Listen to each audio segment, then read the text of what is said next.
ઇસ્લામ ધર્મ અને હિન્દુ ધર્મમાં ફર્ક જો કોઈ હોય તો એટલો જ ફર્ક છે. ઇસ્લામ ધર્મ એમ કહે છે કે ધારણા પણ બે પ્રકારની છે. હે પરીક્ષિત રાજા, ધ્યાનથી સાંભળો. એક સૂક્ષ્મ ધારણા અને એક સ્થૂલ ધારણા. સ્થૂલ ધારણા એટલે બોલે આ જે કાંઈ દેખાય છે ને, જગદેવ જગદીશ, આ જે કાંઈ દેખાય છે, ઝાડ પાન, હૈન જમીન ને, હૈન નદીઓ ને, હૈન તળાવ, સરોવર ને, ડુંગર ને, આ જે કાંઈ દેખાય, આકાશ પાતાળ, અતળલોક, વિતળલોક, સુતળલોક, આ બધું આ ભગવાન જ છે, ભગવાન જ છે. જી હા ભલા ભક્તો, ઇસ્લામ ધર્મ અને હિન્દુ ધર્મમાં ફર્ક જો કોઈ હોય તો એટલો જ ફર્ક છે. ઇસ્લામ ધર્મ એમ કહે છે કે એવરીથિંગ ઇઝ હીઝ, અર્થાત આ જે કાંઈ દેખાય છે બધું અલ્લાહ તાલાનું છે. લેકિન હિન્દુ ધર્મની મહાનતા એ છે, હિન્દુ ધર્મ એક સ્ટેપ આગળ વધીને કહે છે એવરીથિંગ ઇઝ હીઝ નહીં, એવરીથિંગ ઇઝ હી. આ જે કાંઈ દેખાય છે એ મારો ભગવાન જ છે, મારો ભગવાન છે. મારા ભગવાનથી આ જગતમાં બીજું કાંઈ જુદું છે નહીં. જગત એવ જગદીશ, જગત એવ જગદીશ.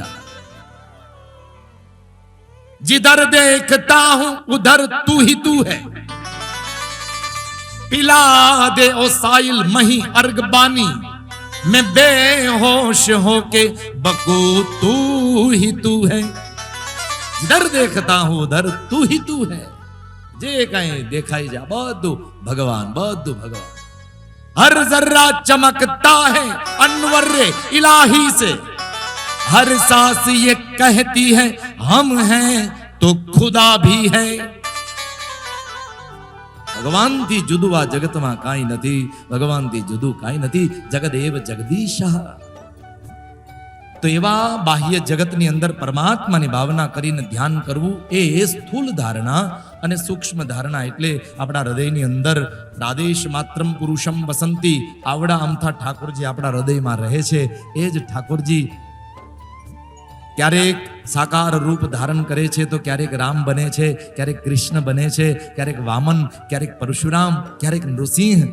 વિવિધ રૂપ નામને ધારણ કરીને એ જ ઠાકોર એ પ્રગટ થાય છે. ને એ ઠાકોરના મૂર્તિનું ધ્યાન, સ્મરણ, એનું નામ સૂક્ષ્મ ધારણા.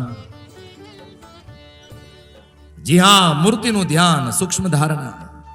મૂર્તિને હૈયામાં ધારણ કરી રાખવી, સૂક્ષ્મ ધારણા, અંતરદ્રષ્ટિ. નંદ સંતોએ આ જ કામ કર્યું.